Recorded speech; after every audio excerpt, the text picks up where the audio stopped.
Shalom saudara. Kembali kita dipertemukan di tiap-tiap ibadah pada Sabat siang hari ini. Apa kabarnya saudara? Saudara, kalau ditanya apa kabarnya, jawabnya apa? Haleluya, luar biasa. Ya, kalau ditanya orang kayak gitu. Jangan kalau kita ketemu orang muslim kalau ditanya apa kabarnya Pak Kiai? Alhamdulillah. Amin. Nah, kita pun harus menyerukan slogan kita. Apa kabarnya saudara? Haleluya, luar biasa. Amin saudara. Saudara, saya harap pada siang hari ini udah ada. Kita mempersiapkan hati kita dengan serius saudara. Tanpa ngantuk, tanpa main HP, untuk sungguh-sungguh mendengarkan kebenaran firman Tuhan yang akan saya sampaikan pada siang hari ini. Karena ketika saudara tidak sungguh-sungguh menyimak dan mendengarkan dan menghormati hadirat Bapak Yahweh, maka saudara tidak akan mendapatkan apa-apa. Jadi fokus ya. Kalau perlu catat, diulangi lagi di rumah, dikembangkan, kemudian dipelajari. Amin. Nah, bicara tentang kehidupan saudara, tentang karir, tentang apapun yang kita bangun saat ini, kita perlu hikmat daripada Bapak Yahweh. Kita perlu pengetahuan saudara, karena tanpa pengetahuan kita tidak ada artinya. Kita akan bodoh saudara. Jadi kita setiap harinya kita harus belajar saudara. Yang jadi pertanyaannya saudara, bagaimana kalau saudara sudah terlanjur membangun entah itu karir, entah itu pendidikan dan lain sebagainya tanpa hikmat daripada Bapak Yahweh, tanpa pengetahuan yang benar dari Tuhan, dan sekarang saudara mungkin kehidupannya terpuruk dalam kehancuran gara-gara keputusan saudara di masa lalu. Bagaimana saudara bisa membangun kehidupan saudara sekarang? Yaitu bagaimana ketika semua sudah terlanjur saudara lakukan. Istilah katanya nasi sudah menjadi bubur. Untuk itu saudara, pada Sabat siang hari ini, yuk mari kita belajar bersama-sama kebenaran firman Tuhan yang akan saya beri judul, jangan mengambil rohmu Tuhan daripadaku. Jangan mengambil rohmu Tuhan daripadaku. Merinding nih saya nih, keras banget nih gitu loh. Yang akan saya ambil dari Mazmur 51 ayat yang ke-13. Di situ dikatakan apa? Jangan membuang aku dari hadiratmu, dan jangan mengambil rohmu yang kudus daripadaku. Serem saudara, kalau rohnya Bapak Yahweh udah lepas dari kehidupan kita saudara. Saudara, sebelum kita sama-sama belajar kebenaran firman Tuhan, saya ingin cerita sedikit bagaimana sehari-hari kita berespons seperti ini saudara. Ada seorang anak namanya misalnya Yesaya misalnya. Kemudian Yesaya ini berkata, Mama suruh aku potong rambut di salon. Mama suruh aku potong rambut di salon. Kemudian ada omnya bilang nih sama Pak Yesaya kecil nih, gak usah ke salon Yesaya, biar om aja yang potong rambut kamu. Om bisa kok potong rambut kamu menjadi lebih bagus. Maka dipotonglah rambut Yesaya. Nah, ketika maminya pulang, oh Yesaya, siapa yang gunting rambutmu? Si om menjawab, oh salon. Jelek banget sih. Jelek banget sih katanya maminya. Kemudian si om tersebut telepon ke salon kenalannya. Kemudian diajaklah Yesaya ke salon. Omnya ini pura-pura marah kepada salon tersebut. Salon tersebut diapain? Disalahkan. Si om ini berkata, tolong kamu perbaiki rambut Yesaya ini, nanti akan saya bayar lebih mahal. Kelihatannya lucu ya saudara, kelihatannya lucu saudara. Tapi coba kita tanya pada diri kita sendiri saudara. Berapa kali dalam kehidupan kita ketika kita membuat keputusan yang salah, kemudian kita lempar kesalahan itu kepada orang lain yang tidak ngerti apa-apa. Mungkin kita berkata gara-gara Pak Mandagi, gara-gara Pak Markus, dan lain sebagainya, saudara. Kita salahkan orang, saudara. Hari ini kita mau belajar dari dua cerita dalam firman Tuhan. Mungkin cerita ini sudah familiar di kita semua, saudara. Kita mau belajar bagaimana jika sebuah keputusan yang buruk bisa menghancurkan kehidupan saudara dan saya. Jadi jangan main-main dengan kehidupan ini, saudara. Kita mau belajar bagaimana suatu keputusan itu bisa menghancurkan kehidupan kita, saudara. Bagaimana mereka merespon supaya keputusan buruk tersebut bisa tetap Bapak Yahweh pakai, saudara. Kira-kira bisa nggak kalau kita udah berdosa, kemudian kita bisa dipakai Bapak Yahweh nggak? Bisa. Asal bertobat. Jangan tomat. Tobat kumat. Tuhan nggak suka itu. Sebagai salah satu sarana supaya hidup mereka itu bisa jadi berkat, tidak menjadi batu sandungan, saudara. Jadi apapun kondisi saudara saat ini, mungkin saudara merasa, hidup gue memang payah nih, gara-gara papa mama milihin jurusan yang salah, sehingga hidup saya berantakan. Gara-gara orang tuaku didik aku salah, gara-gara bosku neken aku di kantor, dan lain sebagainya. Jadi kondisi aku tidak sebagus sekarang ini. Banyak kan kita sering begitu, saudara. Apapun yang tengah kita hadapi, tidak ada yang mustahil buat Bapak Yahweh. Buat Bapak Yahweh memang nggak ada yang mustahil, karena dia adalah Elohim. Tapi kita kalau ini yang Lukas 1 ayat 37, bersama dengan Elohim tidak ada yang mustahil. Untuk kita memperbaiki, bahkan membuat kehidupan yang katanya sudah hancur tetap jadi berkat bagi orang-orang yang ada di sekitar kita, saudara. Bagaimana hidup kita bisa berdampak bagi lingkungan di sekitar kita, saudara. Jadi kehidupan yang menurut mata manusia sudah hancur sekalipun, di tangan Bapak Yahweh tetap bisa jadi sesuatu yang berdampak, yang bisa kita jadi berkat, saudara. Saudara, dulu sebelum saya ditangkap oleh Tuhan, saya lari-lari sama Tuhan. Saya sering cerita di tempat ini bagaimana saya di lingkungan saya itu seperti sampah, saudara. Nggak dipandang oleh orang-orang sekitar saya. Oh, Priscilla mah nggak mungkin berubah, kamu mah dibohongin doang sama Priscilla. Justru orang-orang mencampakkan saya, ternyata mata Tuhan tertuju kepada saya, saudara. Dan saya berkata, gue harus bisa melebihi orang itu. Gue harus bisa melebihi orang yang menghina saya. Itu loh, saudara. Jadi kalau saudara dihina orang atau dicampakkan oleh orang-orang di sekitar saudara, nggak usah berkecil hati. Saudara tinggal nangis sama Tuhan aja, dan saudara bergerak. Jangan cuma nangis doang, saudara nggak bergerak. Tunjukkan kalau kita mampu. Amin, saudara. Amin. Saya bisa seperti sekarang ini bukan dalam sekejap, penuh dengan linangan air mata, saudara. Sehingga saya bisa seperti sekarang ini. Walaupun sekarang ini saya tetap masih belajar, saudara. Jadi kalau masih ada yang merasa hidup kita hancur, aku salah ambil keputusan, jangan menyerah, saudara. Yang pertama mau kita pelajari yang namanya Adam dan Hawa, saudara. Kita tentu sudah tahu ceritanya bahwa mereka sebagai manusia, apa, saudara? Manusia pertama yang dibentuk oleh Bapak Yahweh. Mereka punya kesalahan terbesar, kesalahan terburuk yang mereka pernah buat sepanjang sejarah kehidupan manusia.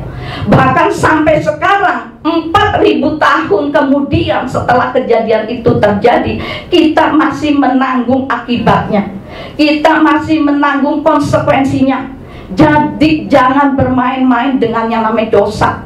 Mungkin kita tidak merasakan konsekuensinya, tapi nanti anak cucu kita akan merasakannya, saudara, dari perbuatan kita, saudara. Adam dan Hawa sebelum keputusan buruk yang mereka ambil, mereka dalam kondisi apa kehidupannya, saudara? Mereka dalam kondisi yang sangat-sangat sempurna kehidupannya, saudara. Adam dan Hawa mempunyai hubungan yang sangat pribadi dengan Bapak Yahweh, secara intim, sangat mesra. Mereka mau ngobrol, mereka mau jalan-jalan kapanpun, dimanapun mereka mau, bisa mereka lakukan. Sebegitu dekatnya mereka dengan Bapak Yahweh. Saat itu belum ada dosa, saudara, belum ada dosa. Secara karir, Adam itu sedang dalam masa puncaknya, saudara.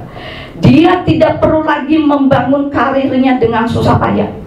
Begitu Bapak Yahweh bentuk Adam pada hari yang keberapa? Ke-6. Langsung dia jadi direktur utama PT Taman Eden. Enak nggak, saudara?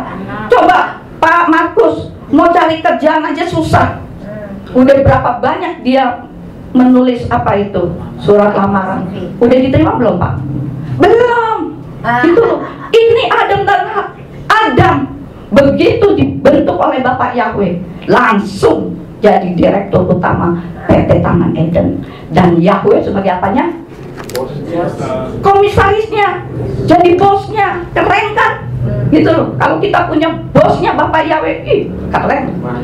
Karir lagi top-topnya, lingkungannya, komunitasnya sempurna, tidak ada yang resek seperti sekarang ini, saudara. Tidak perlu bayar iuran listrik, tidak perlu bayar pajak, pokoknya perfect. Tidak kayak kita tiap bulan, selalu tiap bulan di tanggal 1 nih. Pusing nggak kepala kita? Pusing, saudara. Kepala saya juga pusing, saudara. Apalagi saya udah nggak bekerja, 7 keliling saya pusing. Mau cari duit di mana coba? Saya minta paman lagi, kasih nggak? Belum tentu, saudara. Gitu loh. Mau minta kepada siapa kecuali kepada Bapak Yahweh, saudara. Adam dan Hawa tidak perlu, saudara. Mereka tinggal di lingkungan perumahan yang begitu hebat, begitu indahnya. Ada 4 aliran sungai yang melintas. Tanaman semua tumbuh dengan subur, saudara. Pelajaran pertama yang dapat kita ambil itu apa, saudara? Hidup mereka begitu sempurna, saudara. Tapi toh mereka jatuh ke dalam dosa, saudara. Membuat satu keputusan terburuk di dalam sejarah manusia, saudara. Yang ujung-ujungnya kita tahu, sampai Bapak Yahweh turun ke dunia, saudara. Keren kan? Kita manusia berdosa sampai Bapak Yahweh turun ke dunia. Sampai begitu jeleknya satu keputusan Adam dan Hawa, sampai Bapak Yahweh sendiri harus menyerahkan kehidupannya untuk umat manusia, saudara. Jadi pelajaran pertama ini, keputusan yang buruk itu bukan karena situasi kita yang buruk, saudara. Bukan karena sikon kita yang buruk, saudara. Tapi karena pilihan kita sendiri yang buruk, saudara. Kita hidup adalah pilihan, saudara. Saudara mau pilih ikut Tuhan apa ikut setan? Itu pilihan saudara. Kalau saya sih nggak mau ikut setan, saudara. Karena nanti di kekekalan yang konsekuensinya kita terima, saudara. Di dalam kehidupan mereka yang sempurna, mereka tetap membuat satu keputusan buruk yang menghancurkan kehidupan mereka, saudara. Ketika mereka melanggar firman Tuhan, mereka makan buah yang dilarang oleh Bapak Yahweh, dan akhirnya di titik keputusan buruk ini, orang bilang tadi apa? Nasi sudah menjadi bubur, sudah terlanjur, sudah kadung, nggak bisa lagi diperbaiki. Nyesel pasti belakangan. Kalau nyeselnya di muka bukan penyesalan, saudara. Ketika Hawa ambil buah itu, ketika Hawa memakannya, memberikan kepada Adam, kemudian Adam makan, sudah terlanjur buat mereka, saudara. Mereka mengambil keputusan yang sangat fatal di dalam kehidupannya, saudara. Sehingga kehidupan mereka, sejak mereka melanggar koridornya Bapak Yahweh, hidup mereka tidak sama lagi, saudara. Lalu situasinya ketika mereka melakukan kesalahan itu, mereka kemudian mencoba memperbaiki dengan cara mereka sendiri, saudara. Nanti saudara baca ceritanya di Rumah Kejadian 3 sampai pasal-pasal berikutnya tentang Adam dan Hawa. Saya akan menyampaikannya secara singkat. Setelah mereka ambil dan makan buah itu, mereka kemudian melakukan kesalahan. Apapun alasannya, mereka mencoba untuk memperbaikinya, saudara. Dengan cara apa, saudara? Jika baca dalam kitab, mereka itu ketika sedang makan, mereka tiba-tiba terkejut. Mereka melihat dirinya telanjang. Dan mereka kemudian saking malunya, kemudian menyematkannya dengan daun arak, saudara. Lalu mencoba menutupi tubuh mereka yang telanjang, saudara. Mereka coba cari cara untuk menutupi kesalahan yang mereka pikir sebagai sesuatu yang memalukan dari daun pohon ara, saudara. Lalu dikatakan lagi dalam kitab, mereka bersembunyi di antara pepohonan supaya tidak ketahuan oleh Bapak Yahweh. Lucu ya? Supaya tidak ketahuan oleh Bapak Yahweh. Saya percaya Adam sebagai direktur utama Taman Eden, dia tahu persis karakter Bapak Yahweh, saudara. Dia tahu persis karakter tanaman. Dia tahu persis karakter binatang yang ada di Taman Eden. Dan dia tahu persis daun pohon ara tidak cukup besar, tidak cukup tahan untuk mereka menutupi apa yang mereka anggap sebagai sesuatu yang memalukan. Tapi toh mereka tetap melakukan dengan caranya mereka, saudara. Dia tahu persis bahwa Bapak Yahweh yang disembah itu maha tahu, saudara. Sehingga ketika dia bersembunyi di antara pepohonan dan Bapak Yahweh yang sedang jalan mencari Adam, Hawa, di mana engkau? Di mana kamu? Dia tahu persis usaha sembunyi sebenarnya percuma. Toh dia coba lakukan dengan cara dia sendiri, saudara. Seberapa sering kita melakukan hal yang sama dengan Bapak Yahweh? Seberapa sering, saudara, ketika kita buat suatu keputusan yang buruk, lalu kita coba cara kita untuk memperbaiki diri. Kita pikir kita bisa memperbaiki, tapi justru semakin membuat masalah, semakin tambah parah seringkali yang kita perbuat, saudara. Sampai akhirnya Bapak Yahweh menegur. Jadi jangan main-main dengan yang namanya dosa. Saat ini mungkin saudara aman-aman saja. Ketika saudara misalnya Pak Markus mencuri duitnya Pak Mandagi, oh nggak ada yang tahu, Ibu Priscilla nggak tahu, tapi Bapak Yahweh tahu. Nggak apa-apa Pak Mandagi kehilangan uang, tapi nanti konsekuensinya akan Pak Markus terima.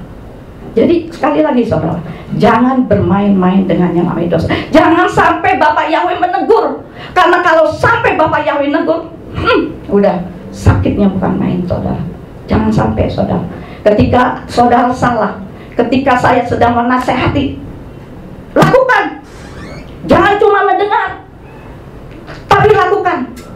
Amin, saudara. Amin. Firman Tuhan ini cukup keras, karena saya percaya jemaat-jemaat GPF Suara Kebenaran Kelapa Gading sudah bukan makan bubur, tapi makanan yang keras.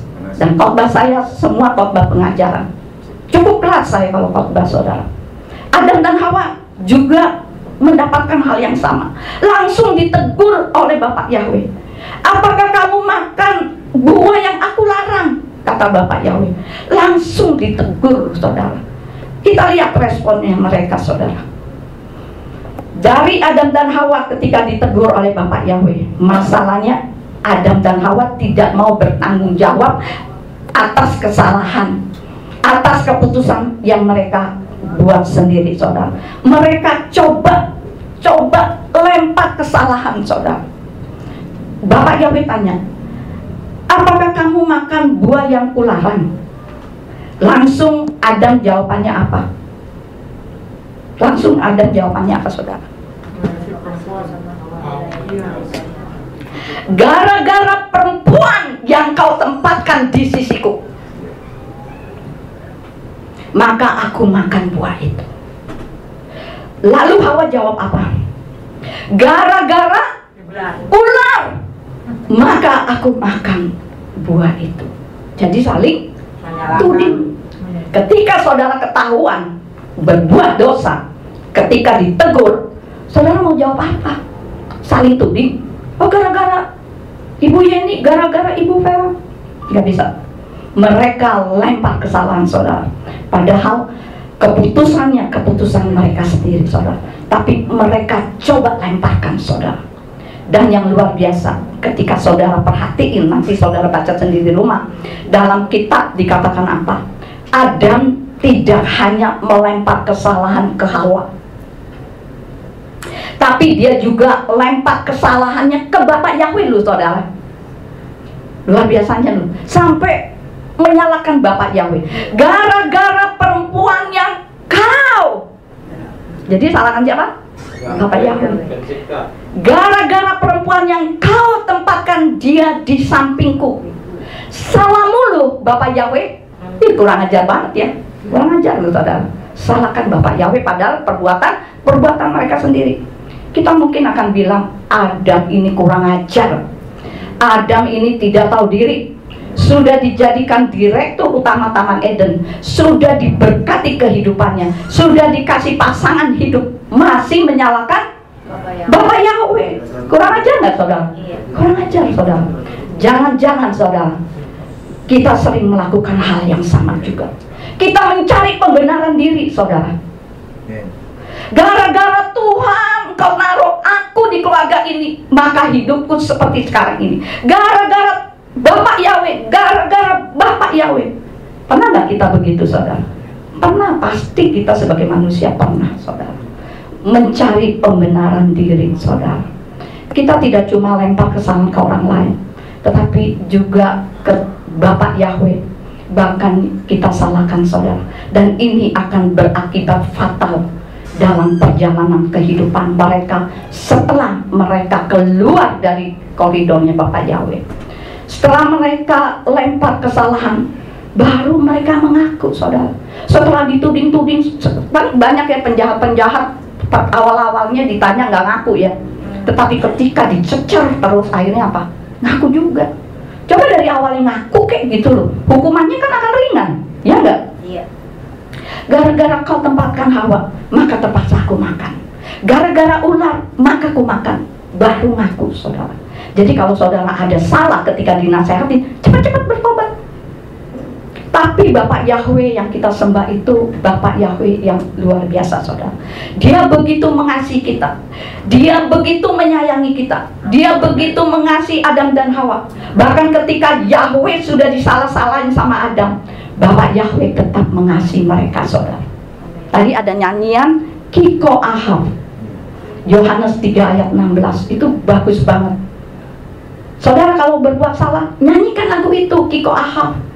Begitu besar kasih Bapak Yahweh kepada dunia ini, maka dia mengaruniakan putranya yang tunggal untuk menyelamatkan umatnya yang percaya dan yang mengasihi dia. Itu loh saudara. Lagu-lagu Hebrew itu sangat indah saudara. Itu semua ayat-ayat daripada lagu-lagu Indonesia saudara. Lagu-lagu Hebrew boleh saudara pelajari karena itu isinya dalam saudara. Nah harusnya Tuhan bilang gini saudara, pada saat engkau makan buah itu, kau pasti mati. Sebelumnya kan Bapak Yahweh sudah berkata seperti itu, ketika engkau makan, engkau pasti mati. Tapi karena anugerah Bapak Yahweh, mereka tuh tidak mati. Anugerah itu apa sih saudara? Itu adalah sesuatu yang kita terima di saat kita tidak layak untuk mendapatkannya. Itu loh yang namanya anugerah saudara. Kita ada di tempat ini, kita masih bisa bernafas, itu semua karena anugerah. Kita bisa mengenal kebenaran akan nama Sang Pencipta langit dan bumi yang bernama Yahweh, itu pun sebuah anugerah. Karena tidak semua orang mendapatkan anugerah ini saudara. Jadi kita bangga karena kita yang terutama daripada yang di sono, yang lain-lainnya sebagai umat Tuhan yang tetap tidak mau mengenal kebenaran akan nama Bapak Yahweh saudara, bahkan menghujat nama Bapak Yahweh. Saya kasih tahu saudara, kalau saudara belum percaya kepada Sang Pencipta alam semesta bernama Bapak Yahweh, lebih baik diam kalau nggak tahu. Jangan menghujat, karena konsekuensinya bisa kita terima. Lebih baik diam, taruh posisi netral. Posisi netral, seperti anak kecil yang mau diajar. Saya kalau belajar, Ibu Priscilla dari mana? Toh saya dari gereja ibadah sebagai apa? Sebagai jemaat biasa. Supaya apa? Supaya apa yang kita pelajarin kita bisa nyerap, kita bisa terima. Saya nggak serta-merta, oh gue gembala. Enggak, saudara. Enggak. Kalau saya bilang, ibu sebagai apa? Sebagai gembala. Orang itu pasti akan ini, wih udah gembala, pasti nggak enak. Ngajarin aku juga pasti nggak enak. Tapi kalau misalnya Ibu Priscilla, oh saya sebagai jemaat biasa aja, dia mengajarin saya dengan full heart, saudara. Tapi tetap aja tahu nantinya, karena di Facebook ada saya, di IG ada saya. Oh Priscilla nggak taunya gembala ya. Tapi kan saya udah terima itu berkat-berkat pembelajarannya. Amin. Gitu loh saudara. Jadi kalau saudara mau belajar, taruh sudut netral. Seperti anak kecil, tulis nggak ada di kertas itu ada tulisannya kosong, sehingga mudah untuk kita belajar, saudara. Kalau saya bisa, saudara pun pasti bisa. Amin, saudara. Adam dan Hawa yang nggak layak untuk mendapatkan kasih karunia pada waktu itu sudah bikin satu kesalahan, nyalain Bapak Yahweh, nggak layak deh untuk mereka. Tapi justru di situ anugerah Bapak Yahweh melimpah untuk kehidupan mereka, saudara. Memang secara fisik Adam dan Hawa mati, secara fisik kita pasti akan mati karena keputusan mereka. Tapi mereka toh masih mendapatkan kasih karunia. Toh buktinya ketika kamu makan engkau mati. Buktinya mereka bisa hidup sampai berapa tahun, saudara? Berapa? 800-900 tahun, saudara. Panjang banget. Nah, ketika kita membuat tumpukan dosa, maka Bapak Yahweh akan menutupi dengan segunung kasih karunia. Sebegitu besar kasih Bapak Yahweh untuk kehidupan kita, saudara. Tapi jangan bermain-main dengan kemurahan hati Bapak Yahweh, saudara. Oh, kita berbuat dosa hari ini, besok kita minta ampun. Besok lagi udah minta ampun, berbuat dosa lagi. Nggak ada itu. Tuhan akan kebaskan. Suatu ketika Tuhan akan kebaskan, saudara. Ketika saudara nangis, nggak ada pertobatan, saudara. Meskipun sudah ada anugerah, tetap ada satu yang tidak lepas, yaitu apa, saudara? Konsekuensinya harus tetap dijalankan, saudara. Seperti kalau Garong, pembunuh, orang, misalnya orang tuanya yang dibunuh udah mengampuni, tetap ada konsekuensinya, dihukum secara hukum, saudara. Tuhan kita itu maha adil, saudara. Bapak Yahweh yang mengasihi, tapi bukan Bapak Yahweh yang gak fair. Paham ya? Bukan Tuhan yang pelin-pelan, bukan Bapak Yahweh yang pelitat-pelitut, bukan Bapak Yahweh yang menca-mencret, saudara. Kamu pasti mati. Enggak deh, enggak usah mati deh. Enggak seperti itu, saudara. Konsekuensinya harus tetap dijalankan, saudara. Hukuman yang diterima Adam dan Hawa itu luar biasa, saudara. Dikatakan kepada perempuan di Kejadian 3 ayat yang ke-16. Di situ dikatakan apa? Aku akan sangat memperbanyak penderitaanmu dan kehamilanmu. Dalam kesakitan kamu akan melahirkan anak-anak. Tapi teknologi zaman canggih seperti saat ini kan sudah mengakali hukuman Bapak Yahweh dengan cara apa supaya melahirkan gak sakit nih ibu-ibu? Sesar. Dengan obat penenang, melahirkan di bawah air, katanya gak sakit. Mereka mau akali Bapak Yahweh dengan teknologi. Nggak bisa, saudara. Bapak Yahweh kita, Bapak Yahweh yang konsekuen. Konsekuensinya tetap harus kita jalani, saudara. Kita bebas menentukan pilihan atau keputusan dalam kehidupan kita, karena Bapak Yahweh kasih kehendak bebas. Tapi kita tidak bebas memilih konsekuensinya, saudara.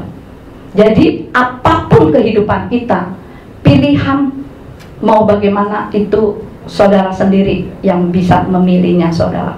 Tapi ketika saudara di luar koridor Bapak Yahweh, jangan bermain-main, saudara. Kalau kita memasukkan sampah di dalam kehidupan kita, jangan harap ada buah manis di dalam kehidupan kita.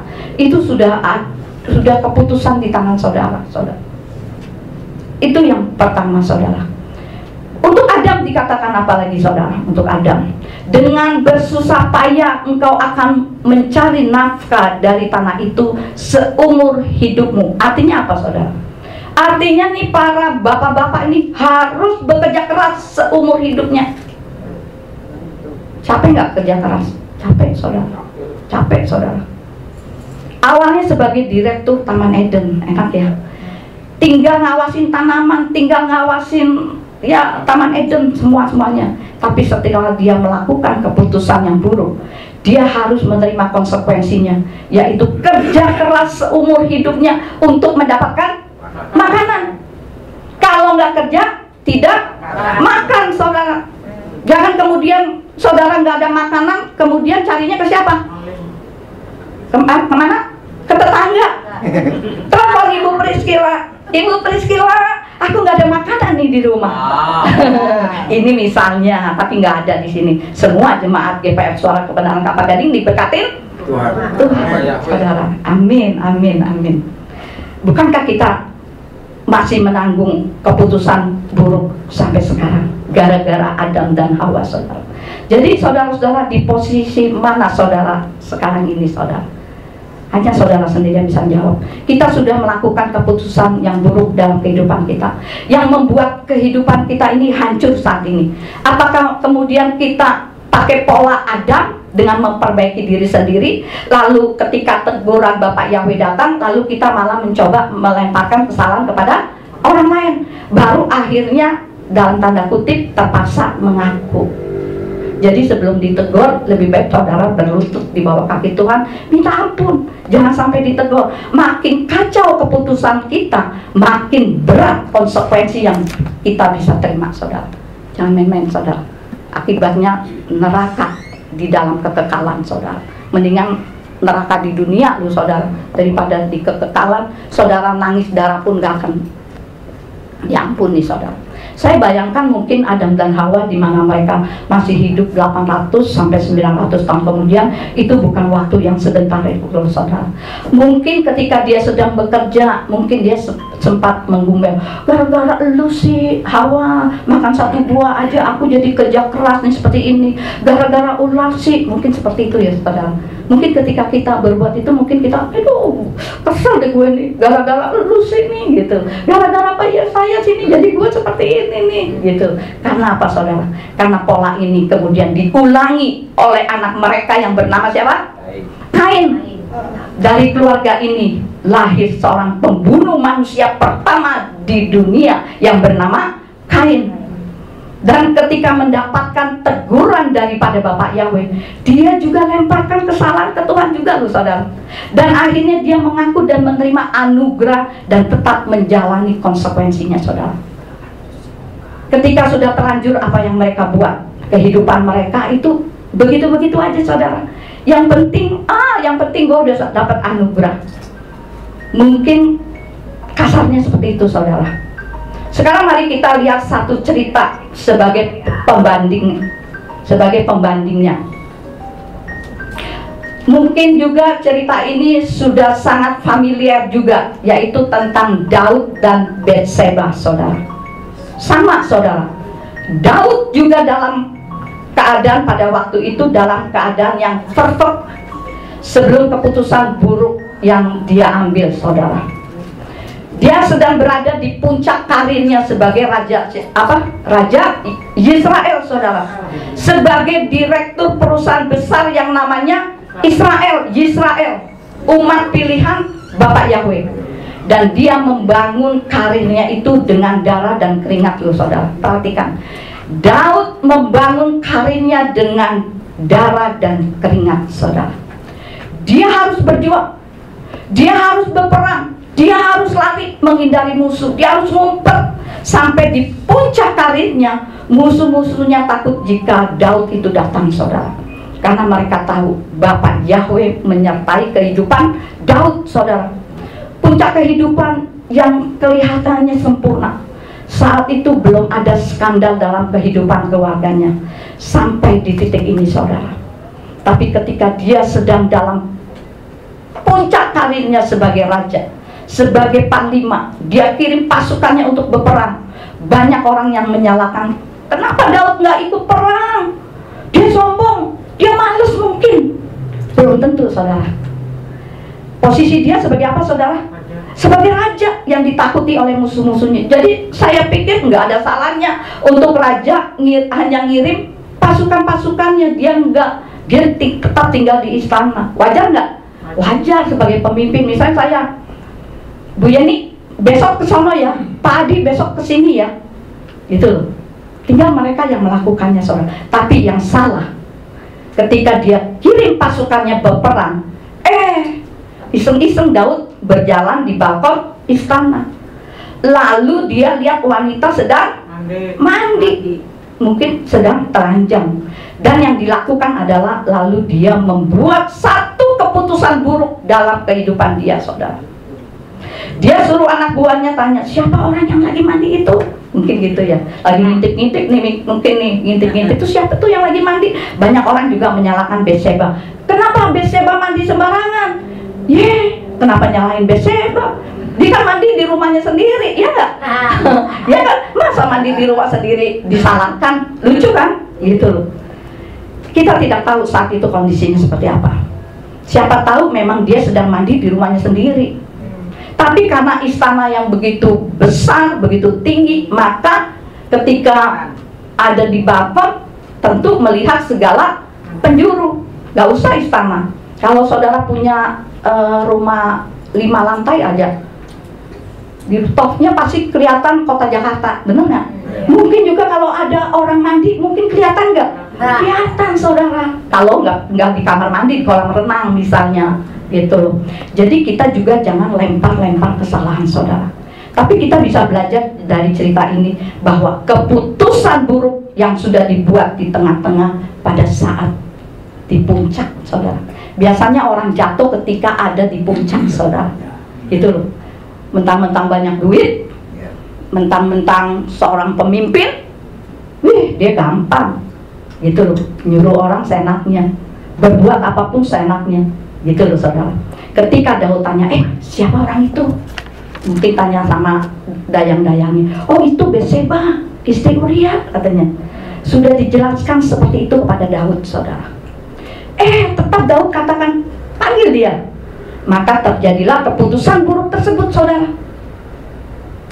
Dia tidur dengan Betseba, kemudian Betseba hamil. Kemudian Daud coba perbaiki kesalahannya, saudara. 3 kali bahkan dia coba untuk memperbaiki kesalahannya, saudara. Ketika dia sudah melakukan keputusan yang buruk dan akhirnya hasilnya Betseba mengandung, dia coba berpikir, dia mungkin takut juga, saudara. Dia berpikir, gimana ya cara memperbaiki kesalahan aku nih, yang sudah hamilin perempuan nih, Betseba nih. Gampang, kata Daud nih mungkin dalam hati, gampang, tinggal dibuat skenario, gitu loh, saudara. Tinggal dibuat skenario. Kita suka begitu nggak? Suka, saudara. Pasti ada, saudara. Ketika kita berbuat salah, gimana ya, gimana nih Bu Vera nih, gimana nih, gini. Gimana ya, udah buat surat begini, gitu. Yang pertama, saudara, panggil pulang Uria. Kalau pulang pasti tidur dengan istrinya. Simple pemikirannya Daud, ya, simple. Kelihatannya logis, masuk akal. Tapi ternyata Uria itu tentara yang benar-benar loyal terhadap negara dan rajanya. Uria ini taat kepada rajanya. Dia nggak pulang ke rumahnya, tapi dia tidur di mana? Di depan istananya, di depan istana rajanya, saudara. Karena Uria berpikir, panglimaku, jenderalku Yoab lagi berperang, teman-temanku lagi berperang. Masa sih aku enak-enakan di rumah dengan istriku? Nggak ada cerita. Aku tetap tidak akan pulang. 2 Samuel 11 ayat yang ke-11. Gua nggak mau pulang. Anjungan aku tidur di depan istana. Daud mungkin mikir, nih orang rada-rada nggak beres nih. Orang disuruh pulang untuk dengan istrinya malah tidur di depan istana, nggak beres nih. Maka dibuatlah skenario tersebut gagal, saudara. Kemudian dibuatlah skenario yang kedua. Kalau gitu, apa ya, kata Raja Daud? Bikin mabok aja. Kalau orang mabok, pikirannya pasti melayang-layang, ngaco, nggak mikir yang logis. Tapi hebatnya, saudara, walaupun mungkin dia mabok, dia tetap tidak pulang ke rumahnya, saudara. Skenario kedua gagal juga, saudara. Akhirnya dibuat skenario ketiga. Daud menulis surat kepada Yoab dengan mengatakan, taruh Uria di pasukan paling depan, di pertempuran paling hebat.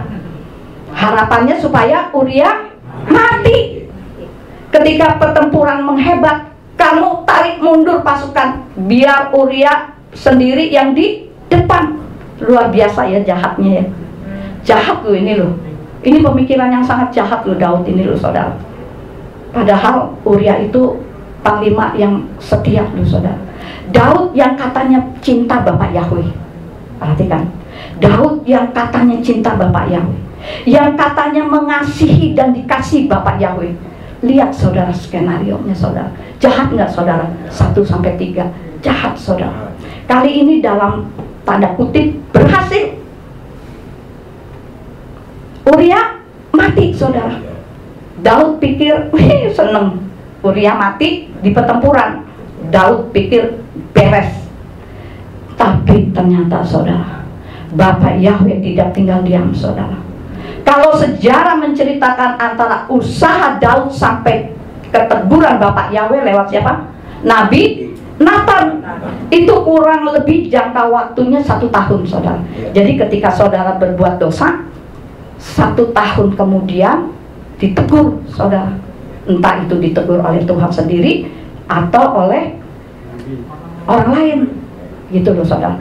Orang yang tadinya cinta Bapak Yahweh, orang yang katanya jika nyanyi pakai rebana semua setan itu lari takut saudara, karena nyanyiannya penuh dengan kuasa daripada Bapak Yahweh saudara. 1 tahun bukan waktu yang sebentar saudara. Pasti gelisah dia. Saya percaya Daud pasti was-was, takut ketahuan. Apalagi dia seorang raja yang tugasnya menegakkan aturan. Paham ya? Yang tugasnya menegakkan aturan. Dia sebagai salah satu penegak hukum. Bagaimana dia bisa menghukum orang yang berzina kalau dia sendiri sedang menyembunyikan dosa yang sama saudara? Bisa nggak dia menghukum orang lain? Nggak bisa saudara. Bagaimana dia bisa menghukum seorang pembunuh kalau dia sendiri seorang pembunuh saudara? Dia coba tutupin itu selama 1 tahun saudara. Karena itu Bapak Yahweh tegur dia dengan keras saudara. Lewat siapa? Nabi Nathan saudara. Dan tegurannya ini menarik banget saudara. Dia kasih sebuah cerita saudara. Hai Daud, ada 2 orang pria, satu kaya, satu miskin. Yang kaya punya banyak domba, sedang yang miskin hanya punya 1 domba. Ketika orang kaya kedatangan tamu, orang tersebut sayang mengambil salah 1 dombanya. Maka diambillah domba orang miskin. Kemudian dia potong dan dijadikan sajian untuk tamunya. Bagaimana respon Raja Daud sebagai raja saudara? Sebagai penegak hukum di Israel saudara. Daud katakan apa? Orang itu tidak benar. Orang itu harus dihukum mati. Orang itu harus bayar 4 kali lipat daripada yang sudah dia ambil.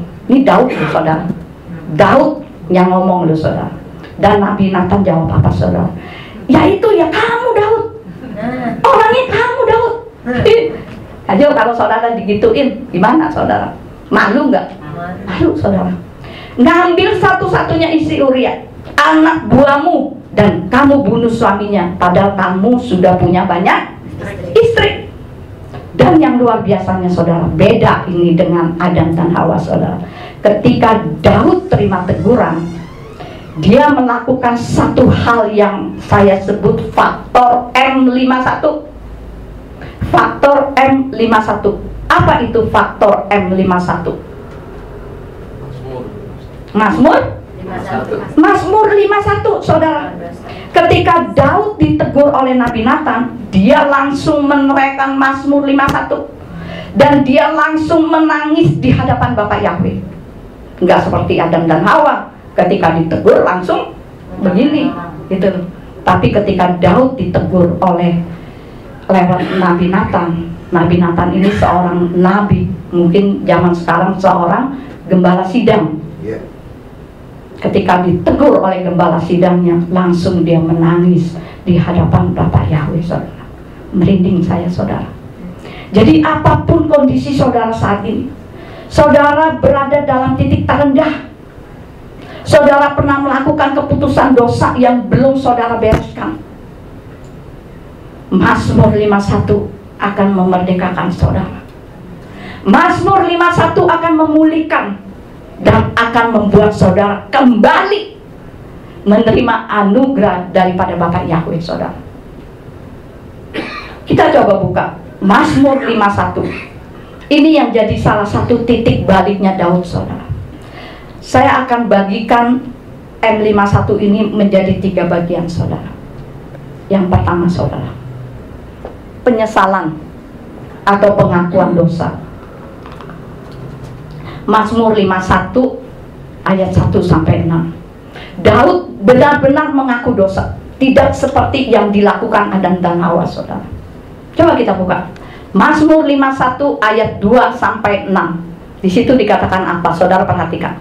Ketika Nabi Nathan datang kepadanya setelah dia menghampiri Betseba, kasihanilah aku ya Elohim menurut kebaikanmu, menurut kelimpahan rahmatmu. Hapuskanlah pelanggaranku, bersihkanlah aku dari segala kesalahan, dan sucikanlah aku dari dosaku. Sebab aku mengetahui pelanggaran-pelanggaranku, dan dosaku senantiasa ada di hadapanku. Terhadapmu, hanya terhadapmu, aku telah berdosa dan melakukan yang jahat di depan matamu, supaya engkau benar dalam perkataanmu, bersih dalam penghakimanmu. Saudara, ketika saudara membaca ayat-ayat ini, yang ada apa, saudara? Penyesalan, pengakuan dosa. Jika saudara simak bahasanya, beda dengan bahasanya Adam dan Hawa, saudara. Jika Adam dan Hawa apa? Perempuan yang kau tempatkan, ular itu yang membuat aku jadi makan buah tersebut. Tapi jika bahasa Daud berbeda, saudara. Apa bahasa Daud dari Mazmur 51? Kasihanilah aku, hapuskanlah pelanggaranku. Saudara bisa garis bawah itu. Kasihanilah aku, hapuskanlah pelanggaranku, bersihkan aku dari kesalahanku. Daud benar-benar mengakui semuanya. Tidak ada yang ditutup-tutupi, tidak ada yang dilempar kepada orang lain, saudara. Gara-gara dia, mungkin gara-gara dia mandi sembarangan, gara-gara arsitekku membangun istana yang tinggi, gara-gara ini, gara-gara itu, gara-gara ono, nggak ada, saudara. Tapi Mazmur 51 menceritakan tentang tangisan Daud, saudara, tentang pelanggaranku, dosaku, kesalahanku, semuanya dia tahu salah dia, saudara. Daud sadar, Daud nyesal betul, semua salah dia. Di tengah lingkungan yang sudah begitu sempurna, tetap dia jatuh membuat satu keputusan buruk. Dosa terpuruk di dalam kehidupannya, saudara. Perbedaan Adam dan Hawa dengan Daud. Adam dan Hawa lempar kesalahan, kalau Daud melakukan penyesalan. Nah, bagaimana dengan saudara? Apa yang saudara akan pilih? Apakah saudara tudang-tuding orang, atau saudara menyesal, duduk di bawah kaki Bapak Yahweh, kemudian minta ampun dan tidak berbuat dosa lagi? Itu semua ada di dalam pilihan saudara. Kalau saya nggak mau, di dalam Tuhan saya udah mendapat anugerah keselamatan. Saya nggak mau macam-macam dengan Bapak Yahweh, saudara. Saya ingin kehidupan saya itu memuliakan Tuhan. Mari kita gandengan tangan untuk memuliakan Bapak Yahweh. Senang kita bergandengan tangan, perluas gereja ini, saudara. Kursi-kursi masih banyak tuh. Setelah pandemi, kursi-kursi banyak yang kosong. Mulai lagi kita menginjil, sampai tempat ini muber. Dulu muber, saudara, sampai duduk ada yang di tikar, saudara. Zaman gereja aku mula-mula, saudara. Tapi saya ini, gereja ini melahirkan hamba-hamba Tuhan, saudara. Ayo, saudara kan orang yang solid-solid, orang yang radikal-radikal. Ayo menginjili saudara untuk kemuliaan Bapak Yahweh. Amin saudara. Amin. Itu yang pertama saudara. Sekarang yang kedua, salah satu titik baliknya Daud, pembersihan. Pembersihan saudara. Mazmur 51 ayat 9. Di situ dikatakan apa? Bersihkanlah aku dengan hisop, maka aku akan menjadi bersih. Basuhlah aku, maka aku akan menjadi lebih putih daripada salju. Dia tahu cuma Bapak Yahweh yang sanggup bersihkan dia, karena dia datang pada pribadi yang tepat saudara. Dan dia tidak minta Nathan untuk berdoa, dia tidak minta iman lain untuk berdoa, tapi dia sendiri datang sama Bapak Yahweh saudara. Ketika kita buat keputusan yang buruk, siapa yang saudara akan datangi untuk minta ampun, untuk minta pemulihan saudara? Awalnya kepada Bapak Yahweh, mungkin juga bisa datang kepada pemimpin saudara, gembala saudara. Di ayat 10 dikatakan apa saudara? Buatlah aku mendengar sukacita dan kegembiraan, tulang yang telah engkau remukan akan bersukacita. Jadi dia minta dipulihkan. Daud minta dibersihkan dosanya saudara. Ayat yang ke-11 saudara, sembunyikanlah wajahmu dari dosa-dosaku dan hapuskanlah semua kesalahanku, karena jika masih ada dosa, aku tidak mungkin dapat hidup, aku pasti mati. Daud tahu betul kalau tanpa Bapak Yahweh dia tidak mungkin dapat hidup lagi saudara. Tanpa Bapak Yahweh, tanpa roh Tuhan, dia cuma jadi apa saudara? Jadi zombie berjalan saudara. Jadi seperti robot berjalan saudara. Sekarang kan banyak diciptakan robot-robot berjalan. Benar nggak? Sama seperti ketika Saul di masa akhir pemerintahannya. Saul seorang raja loh saudara, tapi dia tidak ada Bapak Yahweh yang menyertainya. Akhirnya apa? Raja Saul hancur, kacau balau kehidupannya saudara. Sayang saudara, ketika kita sedang dipakai oleh Tuhan, jangan sampai kehidupan kita keluar dari koridornya Bapak Yahweh. Amin saudara. Dan Daud minta satu lagi saudara, selain dibersihkan, dia minta satu lagi yang tidak kalah pentingnya. Apa itu saudara? Ayat 13 saudara, jangan ambil rohmu Yahweh daripadaku. Jangan ambil rohmu Yahweh daripadaku. Ini kuncinya saudara. Merinding saudara. Ketika kita berdosa, kita ini melukakan Ruach HaKodesh saudara. Jangan main-main saudara. Dan harus ada pemulihan. Ketika kita berbuat dosa, ketika kita sedang mendukakan hati Bapak Yahweh, jangan sampai Bapak Yahweh ambil rohnya dari kehidupan kita saudara. Jangan bermain-main saudara. Ketika Bapak Yahweh ambil rohnya dalam kehidupan kita, kita benar-benar hanya zombie atau robot berjalan. Kita hanya rutinitas, begitu aja. Hidup kita tidak akan jadi dampak saudara. Apa yang mau saudara sampaikan ketika saudara menginjil kalau kehidupan saudara berbuat dosa di luar koridornya Bapak Yahweh? Malu saudara.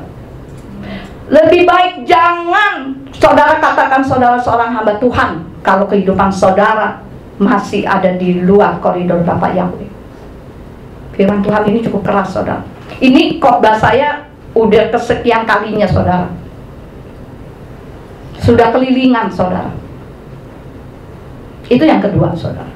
Sekarang yang ketiga saudara. Salah satu titik balik Daud apa? Pengabdian diri. Pengabdian diri. Bagian ketiga ini juga luar biasa saudara. Dia sudah menyesal dan dia minta pengampunan dosa. Bagian ketiga, dia mau berkomitmen. Ketika dia mengaku kesalahan, ketika dia bertobat dengan sungguh-sungguh, dia kemudian berkomitmen kepada Bapak Yahweh supaya dia tidak melakukan perkara-perkara yang salah lagi.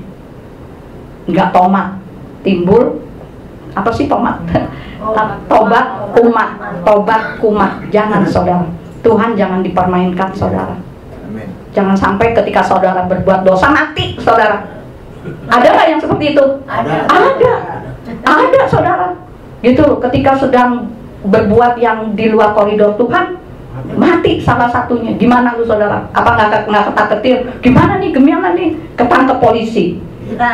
Ada di media. Malu nggak? Malu saudara. Jangan sampai kehidupan kita seperti itu saudara.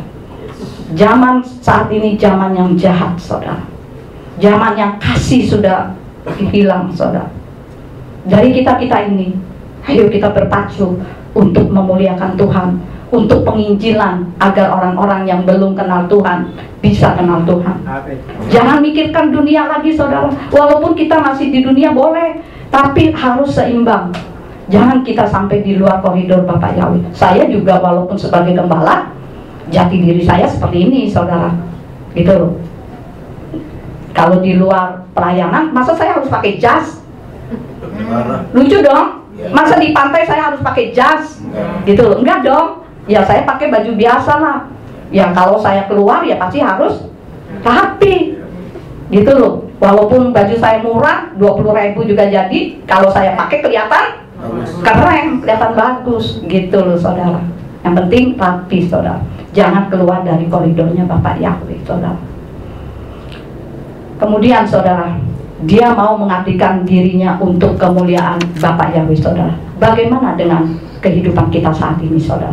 Kita sudah terima anugerah terbesar keselamatan. Kita seharusnya tidak layak untuk masuk surga. Harusnya kita manusia yang berdosa, upahnya adalah masuk neraka saudara. Maukah kita seperti Daud mengabdikan kehidupan kita untuk menghargai pemberian Bapak Yahweh yang luar biasa itu saudara? Karena itu Daud hidupnya berbeda saudara.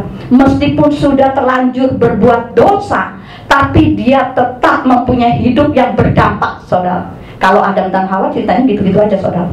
Tetap dia jalani konsekuensinya saudara. Walaupun Daud sudah bertobat, tetap dia jalani konsekuensinya. Jangan sampai saudara berbuat dosa, konsekuensinya saudara terima. Jangan, lebih baik jangan terima konsekuensi. Kasihan anak cucu kita saudara. Ketika dia bilang orang itu harus mati, Nabi Nathan jawab, itu kamu. Langsung dia minta Mazmur 51 ini saudara. Dan Nabi Nathan kemudian memberi berita yang baik saudara. Kamu tidak akan mati, dosamu sudah diampuni, tapi konsekuensi lainnya kamu harus tetap jalani. Konsekuensi Daud tidak kalah beratnya dengan Adam dan Hawa saudara. Bapak Yahweh pegang omongan Daud saudara. Orang itu harus bayar 4 kali lipat apa yang diambil. 4 kali lipat. Jadi saat Nabi Nathan katakan orang tersebut ambil 1 domba, kemudian Daud jawab harus bayar 4 kali lipat. Itu terjadi di dalam kehidupan Daud saudara. 4 orang anaknya meninggal saudara, akibat keputusan buruknya yang diambil. Dia harus bayar konsekuensinya saudara. Apakah saudara tega anak cucu kita itu menerima konsekuensi apa yang kita lakukan? Jangan saudara. Jangan saudara. Anak pertama dari Betseba mati. Anak Daud yang namanya Amnon mati dibunuh Absalom karena memperkosa saudaranya sendiri. Absalom sendiri akhirnya mati karena pemberontakan kepada ayahnya. Adonia meninggal karena berusaha memberontak ngambil takhta kerajaan yang bukan haknya. Keempat anaknya harus dibayar sebagai konsekuensi keputusan buruk Daud 4 kali lipat saudara. Dan dikatakan dalam firman Tuhan konsekuensi lagi saudara, dikatakan Nabi Nathan dalam 2 Samuel 12 ayat yang ke-10. Dikatakan apa? Maka sekarang pedang tidak akan menyingkir dari isi rumahmu untuk seterusnya, karena engkau telah memandang rendah aku. Jadi ketika saudara berbuat dosa kepada Bapak Yahweh, saudara sedang merendahkan Bapak Yahweh saudara. Jangan main-main saudara. Dan telah mengambil istri Uria orang Het itu menjadi istri bagimu. Dan itu terjadi saudara. Anak-anak dan keturunannya itu saling bunuh-membunuh saudara. Konsekuensi berikutnya apa saudara? 2 Samuel 12 ayat yang ke-11. Beginilah Yahweh berfirman, lihatlah, aku akan membangkitkan yang jahat dari isi rumahmu melawan engkau, dan aku akan mengambil istri-istrimu di matamu, lalu memberikannya kepada orang dekatmu, dan dia akan berbaring dengan istri-istrimu di terik matahari ini, sebab engkau telah melakukannya secara rahasia, tetapi aku akan melakukan hal ini di depan seluruh Israel dan di depan matahari. Jadi walaupun saudara berbuat dosa enggak diketahui oleh manusia, Bapak Yahweh tahu. Dan kalau saudara sudah diperingatkan tidak mau bertobat, Bapak Yahweh bisa mempermalukan saudara. Jadi sekali lagi saya katakan, jangan bermain-main dengan Bapak Yahweh. Jangan bermain-main dengan yang namanya dosa, saudara. Nah, konsekuensi yang Daud terima itu cukup berat, saudara. Daud melakukannya dengan tersembunyi. Perhatikan, Daud melakukannya dengan tersembunyi. Anaknya sendiri, Absalom, mau kudeta dan tidur dengan istri-istrinya di depan bangsa Israel di balkon istananya di siang hari. Itulah konsekuensi yang dia terima dengan apa yang dia ambil keputusan yang sangat buruk, saudara. Tapi karena ada faktor 51, Bapak Yahweh lihat, oh, Daud ini orangnya beda nih, beda dengan Adam dan Hawa nih. Maka Bapak Yahweh merestorasi hidupnya Daud. Bapak Yahweh juga memberkati luar biasa lewat Salomo, raja terhebat di seluruh dunia sampai saat ini, saudara. Punya hikmat yang luar biasa, saudara. Dan dikatakan dalam 1 Raja-Raja 4 ayat 32, dikatakan apa? Salomo memperkatakan 3.000 amsal, dan nyanyiannya sebanyak 5.000 buah yang jadi berkat. Luar biasa, saudara. Lalu keturunan-keturunannya yang dianggap sebagai nenek moyangnya Yesua HaMashiach. Dalam Matius 1, kalau saudara buka Matius 1, tidak ada nama Adam dan Hawa, saudara. Tapi nama Daud tercantum di dalamnya, saudara, sebagai salah satu nenek moyang Tuhan Yesua HaMashiach, saudara.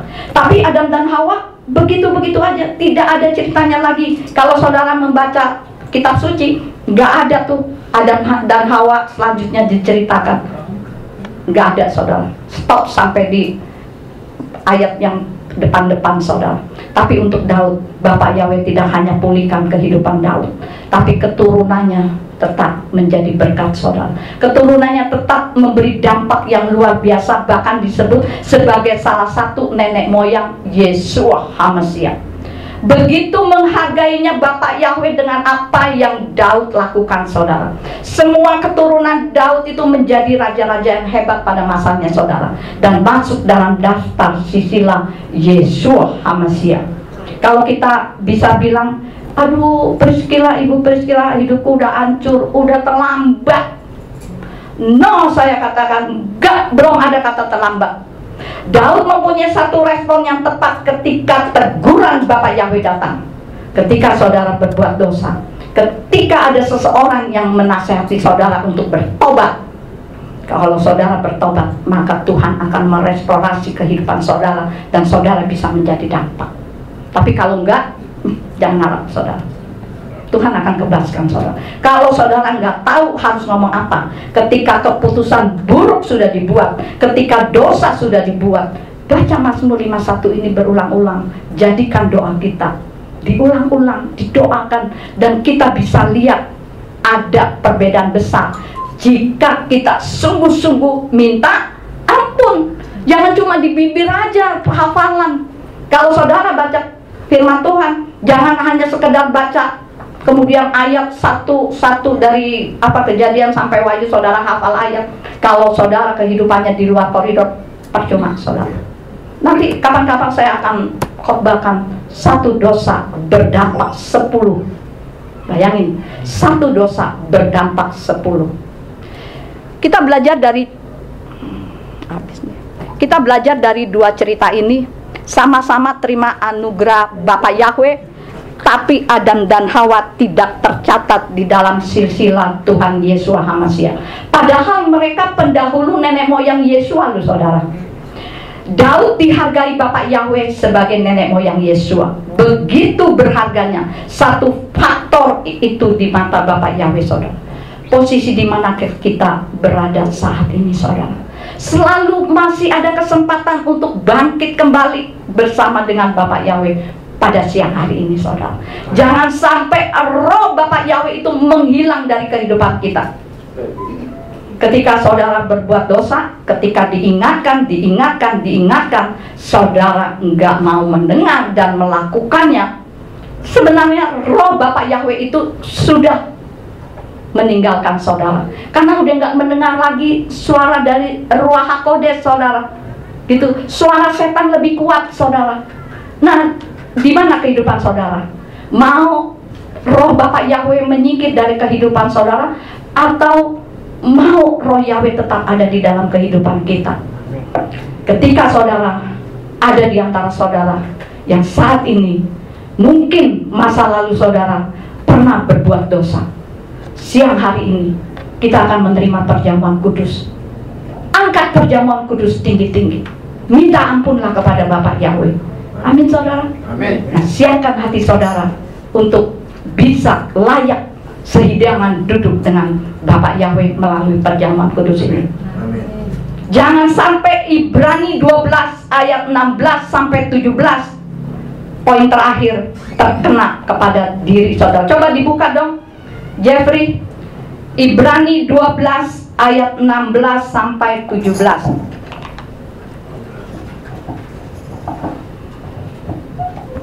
Ini ayat terakhir, saudara. Kemudian saudara persiapkan hati dan pikiran saudara untuk duduk sehidangan dengan Tuhan melalui perjamuan kudus. Ibrani 12 ayat 16 sampai 17.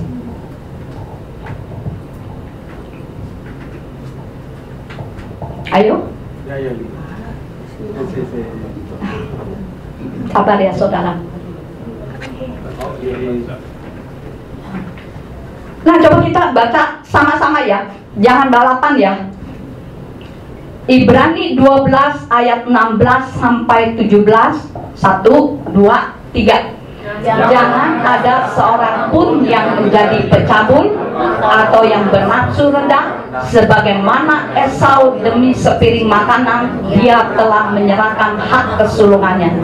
Sebab kamu tahu pula bahwa sesudahnya ketika dia ingin mewarisi berkatnya, dia diapain, saudara? Ditolak, karena dia tidak mendapatkan tempat pertobatan, sekalipun telah mencarinya dengan cucuran air mata. Bayangin, saudara, nggak akan mendapat pertobatan walaupun saudara nangis bercucuran air mata, saudara. Jangan sampai kita terima itu, saudara. Jadi pada siang hari ini melalui khotbah ini, saudara, ayo, ketika saudara pernah berbuat dosa, minta ampun sama Bapak Yahweh. Bapak Yahweh pasti akan mengampuni, karena Bapak Yahweh yang kita sembah penuh dengan kasih, penuh dengan pengampunan. Tetapi jangan untuk main-main. Bapak Yahweh nggak suka. Amin, saudara. Amin. Mari saya ajak untuk bangkit berdiri.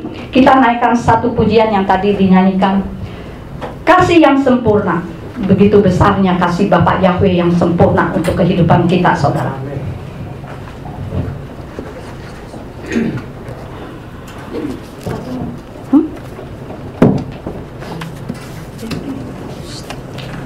Kasih yang sempurna, Jeffrey, ya.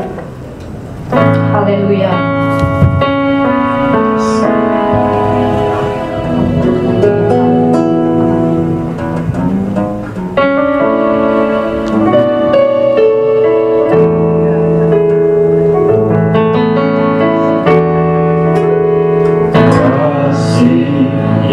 Sempurna telah ku terima darimu, bukan karena kebaikanku, hanya oleh kasih karuniamu.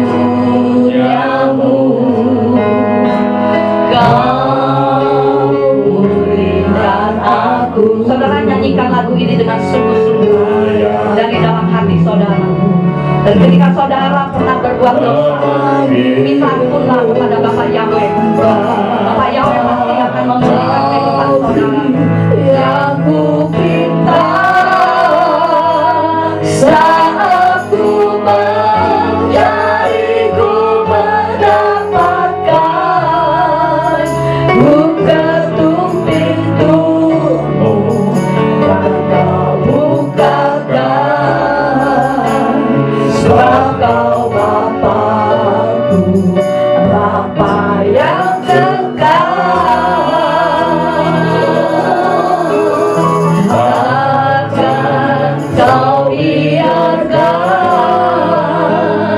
aku melangkah hanya sendirian.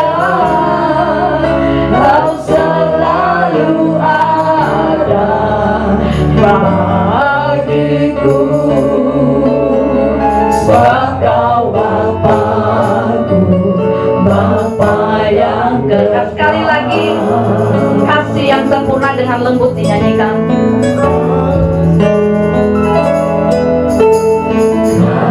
Kasih yang sempurna, ku terima darimu. Saudara, setelah saudara mendengarkan kebenaran firman Tuhan, apa respon saudara dengan firman Tuhan yang saudara dengar? Apakah saudara pernah berbuat dosa pada Tuhan? Saat inilah saudara, masih ada kesempatan saudara untuk saudara minta ampun dan bertobat. Dengan sungguh-sungguh bertobat dan masuk lagi di dalam koridornya Bapak Yahweh. Karena Bapak Yahweh yang kita sembah adalah Bapak Yahweh yang bukan. Dan ketika saudara bertobat, setelah saudara mengampuni kesalahan-kesalahan saudara, saudara jangan lakukan lagi saudara. Saudara jangan berbuat dosa lagi. Tetapi masuk lagi di dalam koridornya Bapak Yahweh. Pasti Bapak Yahweh akan mengampuni saudara. Saya berdoa pada siang hari ini untuk saudara. Bapak Yahweh, kita ampun lagi pada Bapak Yahweh saudara. Bapak Yahweh pasti akan mengampuni saudara. Bapak Yahweh pasti akan memberikan dampak kembali. Bapak Yahweh tidak akan meninggalkan saudara, tapi kembali kepada kehidupan saudara dan saudara akan menjadi dampak. Saat ini kita akan melakukan perjamuan kudus. Sebelum saudara menerima perjamuan kudus ini, bereskan hati kita masing-masing saudara. Apabila saudara ada kesalahan-kesalahan, minta ampunlah. Apabila kita masih ada dendam, masih ada kesombongan, masih ada kedengkian, minta ampunlah, sehingga kita dilayakkan melalui perjamuan kudus ini saudara. Haleluya, haleluya. Terima kasih Bapak Yahweh buat kebenaran firman Tuhan. Ampuni kami Tuhan, karena kami sering melakukan kesalahan-kesalahan kepada Engkau Tuhan. Kami sering mendukakan Engkau Tuhan. Kami sering minta ampun, tetapi kami melakukannya lagi Tuhan. Ampuni kami Tuhan. Terima kasih untuk kebenaran firman Tuhan yang kami dengar pada hari ini Tuhan. Firman-Mu cukup keras untuk kami Tuhan, tetapi biarlah Tuhan itu yang dapat memacu kehidupan kami, supaya kami tidak berbuat dosa lagi, supaya kehidupan kami untuk berdampak demi kemuliaan-Mu Tuhan. Terima kasih Tuhan, ampuni kami Tuhan. Sebentar kami akan melakukan perjamuan kudus Tuhan. Layakkan kami duduk sehidangan dengan Engkau Tuhan. Layakkan kami Tuhan. Kami tidak ingin Roh-Mu keluar dari kehidupan kami Tuhan, karena Engkau sudah begitu besar mengasihi kehidupan kami Tuhan. Tidak ada kata lain selain kami mengucap syukur ya Bapa. Terima kasih Tuhan. Terima kasih Tuhan. Terima kasih Bapak Yesus.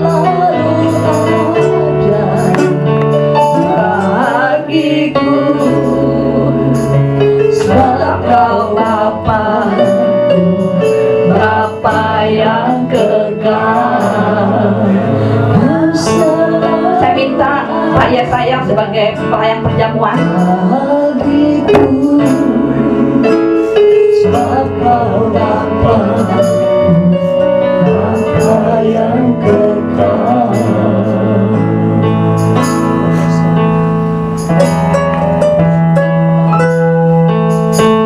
Kita naikkan satu pujian, Yesua bangkit. Saudara, Yesua ada di dalam dunia ini karena ketidaktaatan kita, saudara. Sehingga Bapa Yahweh turun ke dunia untuk menjadi Yesua HaMasiah, untuk menebus dosa-dosa kita, saudara. Jangan lewatkan kesempatan ini, saudara.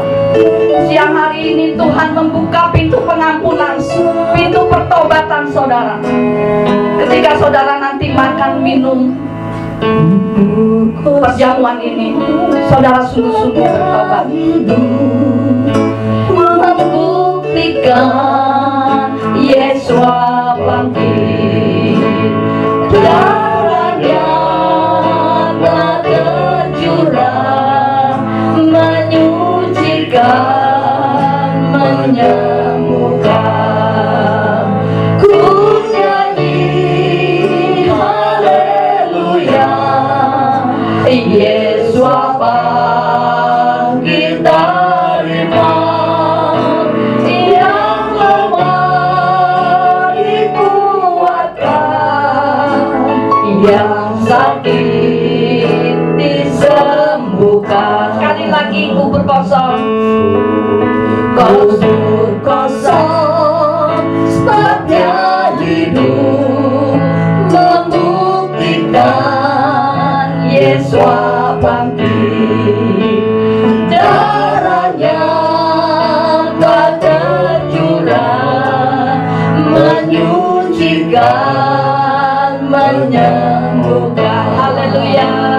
Ku nyanyi haleluya, Yesua bangkit dari maut, yang lemah dikuatkan, yang sakit disembuhkan. Kubur kosong, sebabnya hidup, membuktikan Yesua bangkit. Darahnya telah tercurah, menyucikan, menyembuhkan. Ku nyanyi haleluya, Yesua bangkit dari maut, yang lemah dikuatkan, yang sakit disembuhkan. Ada yang belum terima? Sudah ya? Mari saudara, kita angkat tinggi-tinggi melebihi dari kepala kita, saudara. Saudara, roti yang ada di tangan saudara adalah tubuh Tuhan Yesua HaMasiah yang telah mati untuk menebus jiwa-jiwa kita. Ini membuktikan betapa kasih Elohim kepada kita. Oleh karena itu firman Tuhan berkata di dalam 1 Korintus 11 ayat 23-24, sebab aku telah menerima dari Tuhan apa yang bahkan telah kuserahkan kepadamu, bahwa Tuhan Yesua pada malam ketika dia dihianati, dia mengambil roti, dan setelah mengucapkan syukur, dia memecah-pecahkan dan berkata, ambillah, makanlah, inilah tubuhku yang dipecah-pecahkan ganti kamu. Lakukanlah ini sebagai peringatan akan aku. Apakah saudara sungguh-sungguh percaya kepada Tuhan Yesua? Sebelum kita memakan roti perjamuan ini, saya minta Ibu Vera untuk berdoa. Haleluya, terpujilah Engkau Tuhan. Darahmu, tubuhmu yang akan menyatu dengan tubuh kami dan darah kami telah tercurah Tuhan. Terima kasih. Tuhan menebus setiap kami Tuhan. Dan biarlah sahabat Shalom siang hari ini Engkau layakan kami untuk kami boleh menerima tubuh-Mu ini Tuhan, untuk menyatu dengan tubuh kami. Terima kasih Tuhan Yesus, kami sambut tubuh-Mu ini untuk menyatu dengan tubuh kami dalam nama Yesus. Mari saudara kita memakannya dengan penuh ucapan syukur. Haleluya.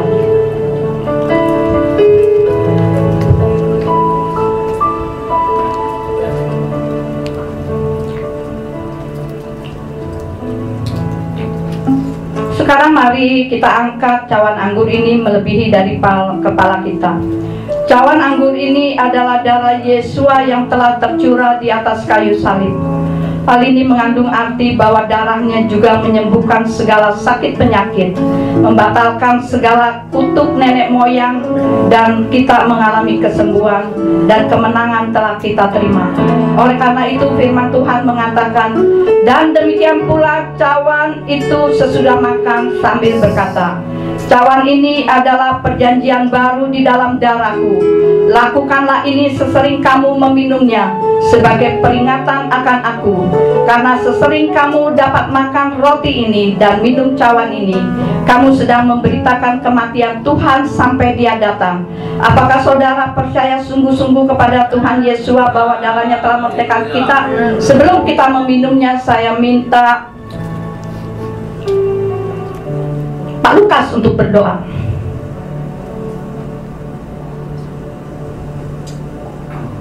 Bapa Yahweh yang baik, Amin. yang hidup, di dalam nama Yesus Masih. Haleluya. Sungguh kami bersyukur siang hari ini. Ya. Kebenaran firman-Mu sudah Kau nyatakan, Yes. menyadarkan kami, Ya. menegur kami. Haleluya. Semua segala rencana indah-Mu jadilah di dalam aspek kehidupan kami. Amin. Saat ini Bapa, kami memberikan atas kematian-Mu ya Bapa, darah-Mu yang tertumpah menghapus dosa kami. Yes. Betapa kami berterima kasih Amin. atas segala kebaikan. Amin. Di dalam nama Yesus Masih kami berdoa selalu ucap syukur. Mari meminumnya dengan penuh ucapan syukur.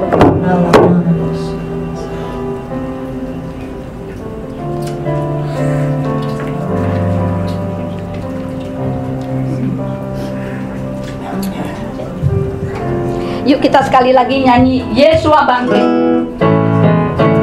Saya kembalikan pada Ibu Vera. Kubur kosong